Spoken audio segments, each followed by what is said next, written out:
न खेलब न खिलाई खेलवे बिगाड़ब। तो हमारे गांव देहात में ऐसा अक्सर कहा जाता है और कुछ छुटपुट लोग जब हम लोग खेलते हैं तो ये कार्य किया करते हैं, न अपने खेलते हैं न आपको खेलने देते हैं। और आरसीबी इसी भूमिका में आईपीएल 2024 में नजर आ रही है। गुरु पिछले मुकाबले में उन्होंने अप्रत्याशित तरीके से सोच से परे सनराइजर हैदराबाद को हराया, फिर उसके बाद आज के मुकाबले में गुजरात टाइटंस को हराया। ये जो गुजरात टाइटंस की हार है ये उनके प्लेऑफ की उम्मीदों पर बहुत बड़ा धक्का पहुंचाने वाली है। और ये जो उम्मीदें और आशाएं गुजरात टाइटंस बांध कर रखी होगी कि नहीं यहां से मुकाबले जीतेंगे और हम लोग प्लेऑफ में पहुंच जाएंगे, वो अब धूमिल सी हो गई है इस हार के कारण, क्योंकि बहुत बुरी हार आई है। 16 ओवर में आरसीबी ने इस चेज को चेज डाउन कर लिया, 9 विकेटों से ये मुकाबला जीते हैं, यानी कि जो नेट रन रेट है गुजरात टाइटंस का वो काफी गिर गया। तो ये देखना दिलचस्प रहेगा कि आरसीबी किसका किसका और खेल बिगाड़ती है, प्लेऑफ की उम्मीदें किसका किसका खत्म करती है और किसको किसको प्लेऑफ में पहुंचाती है, क्योंकि अब ये लगभग बाहर हो गए।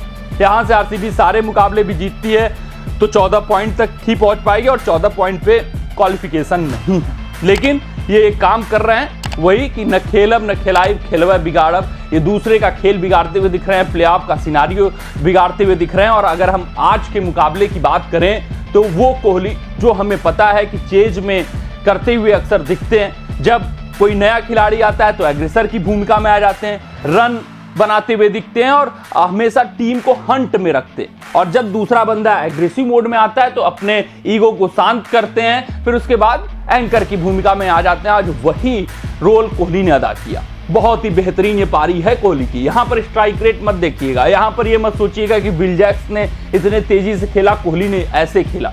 यहाँ पर ये देखिए, ये सोचिए, ये समझिए कि चेज कैसे किया जाता है। जब डुप्लेसिस एग्रेसर की भूमिका में थे तो कोहली जब गंदी गेंदें आती थी तब चौके और छक्के अर्जित करते थे। हाँ, जब डुप्लेसिस ने विकेट फेंका और कोहली ने देखा कि विल जैक्स की गेंद बल्ले पर गेंद अच्छे से नहीं आ रही है, वो इतने अच्छे से स्ट्राइक नहीं कर पा रहे, तो वो एग्रेसर की भूमिका में आए और 6 ओवर में आरसीबी को 63 तक पहुंचाया। फिर उसके बाद मिडिल ओवर्स में भी स्पिनरों को अच्छे से खेले, चौके एट विल निकाला। तो आरसीबी हमेशा हंट में रही इस चेज की। फिर जब विल जैक्स के बॉल बल्ले पे आने लगी तो कोहली अपने आप को साइडलाइन कर लिए और एंकर की भूमिका में आ गए। इसी तरीके से चेज किया जाता है। और वहीं अगर हम विल जैक्स की बात करें तो आज उन्होंने अंतिम अपने 24 गेंदों पर लगभग 82 रन कूटे हैं, रौद्र रूप में दिखे और राशिद खान को 16वें ओवर में 29 रन कूटकर इन्होंने मुकाबला समाप्त कर दिया है, शतक ठोक दिया है। आईपीएल का अपना पहला और लगभग ये अपना जगह भी सुनिश्चित कर चुके हैं। बेहतरीन ये खोज है इस साल के आईपीएल में आरसीबी के लिए। बहुत उम्मीदें नहीं, मतलब आरसीबी नहीं खोज पाती खिलाड़ियों को, लेकिन विल जैक्स एक अच्छे खिलाड़ी निकल कर आए हैं जो स्पिन को भी अच्छा खेल रहे हैं, जो तेज गति गेंदबाजों को भी अच्छा खेल रहे हैं। शुरुआती कुछ मुकाबले अच्छे नहीं गए, लेकिन अब ये धीरे धीरे ढर्रे पे आते हुए दिख रहे हैं, अपना रौद्र रूप दिखाते हुए दिख रहे हैं। तो विल जैक्स हो गए, मैक्सवेल हो गए, ग्रीन हो गए, तो अब इनकी जो विदेशी खिलाड़ियों की सूची है वो अच्छी होती भी जा रही है। उसके बाद Virat Kohli as usual form में है, लेकिन अब काफी लेट हो चुका है आप कह सकते हैं। मगर आरसीबी प्लेऑफ की समीकरण तो बिगाड़ेगी ही बिगाड़ेगी अन्य टीमों का। आज गुजरात टाइटंस को हराकर उन्होंने लगभग गुजरात को भी प्लेऑफ के बाहर कर दिया है। और अगर हम स्कोर कार्ड पे मुकाबले की नजर डालें तो गुजरात ने पहले 200 रन बनाए, वहां पे उनके तरफ से साई सुदर्शन ने 84, शाहरुख खान ने 58 तो डेविड मिलर ने 26 रनों की पारी खेली।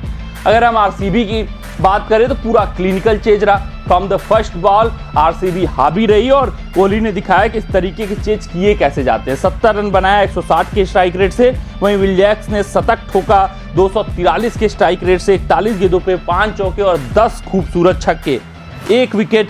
यही गुजरात के गेंदबाज साई किशोर लेने में कामयाब रहे। बिल्कुल एक तरफा जीत रहा है। हालांकि ये जीत बहुत प्लेऑफ में उम्मीदें नहीं जीवंत करेगा आरसीबी के, क्योंकि अब यहां से हर मुकाबले जीत कर भी वो 14 पॉइंट तक पहुंचेंगे। लेकिन कोहली ने पोस्ट मैच कॉन्फ्रेंस में बोला कि भैया पोस्ट मैच प्रेजेंटेशन में कि हम लोग फैंस के लिए खेलना चाहते हैं, अपने सम्मान के लिए खेलना चाहते हैं, बड़ी बड़ी टीमों को हराना चाहते हैं और ये दिखाना चाहते हैं कि काबिलियत थी हमें, बस थोड़ी सी चूक हो गई आईपीएल 2024 में। तो कमेंट सेक्शन में कमेंट जरूर दाग दीजिएगा कि आज कोहली की पारी कैसी लगी, विल जैक्स की तूफानी पारी कैसी लगी और आरसीबी और किसका किसका खेल आईपीएल 2024 में बिगाड़ती हुई नजर आएगी। मिलते हैं अगली रिपोर्ट में, तब तक आप अपना ध्यान दें, सुरक्षित रहें, स्वस्थ रहें, मस्त रहें। जय हिंद, जय भारत। अगर ये वीडियो आपको पसंद आया हो तो इसे लाइक और शेयर करें और क्रिकेट से जुड़ी अन्य जानकारियों के लिए हमारे चैनल को सब्सक्राइब करना ना भूलें।